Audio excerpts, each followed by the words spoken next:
Ilang pangkilalang personalidad ang naghain ng COC sa ikatlong araw ng filing para sa Hatol ng Bayan 2025. Kung sino-sino sila, alamin sa ulat ni Joshua Garcia. Live, Joshua! Yes, Dea, nandito pa rin tayo sa Manila Hotel Tent City para sa ikatlong araw ng filing ng Certificates of Candidacy para sa 2025 National Local Elections kung saan nananatiling maayos ang sitwasyon.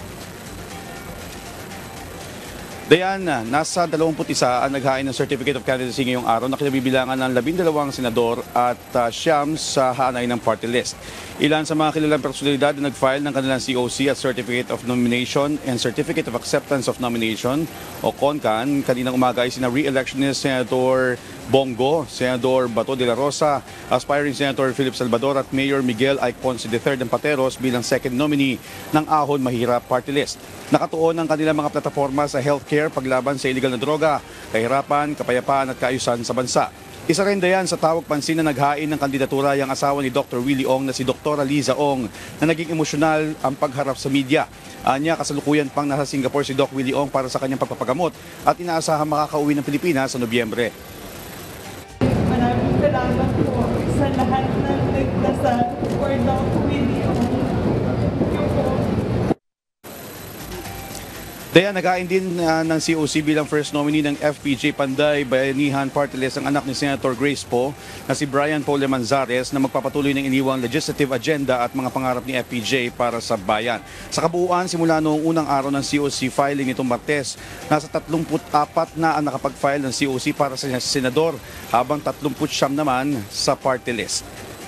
Kaya sa katatapos lamang na press conference na kung saan kasama si Chairman Attorney George Garcia at iba pang commissioner ay inanunsyo nito na nag-withdraw na ang isa sa 3 partners ng joint venture ng Miro System na magsusupply ng makina at iba pang peripherals para sa eleksyon.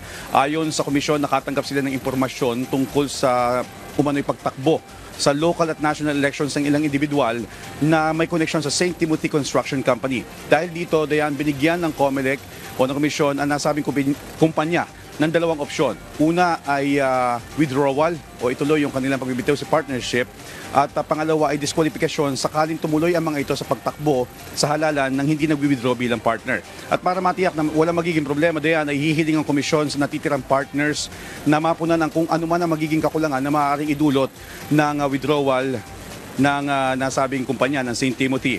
At ayon sa komisyon, hindi naman sila nangangamba dahil nakikita nila ang kayang gampanan ng mga natitirang partners kung ano yung nakasaad sa kontrata at hindi na rin pinangalanan ng komisyon kung sino itong mga individual bilang pagrespeto na rin sa privacy dahil hindi pa naman naghahain ng mga ito ng kandidatura.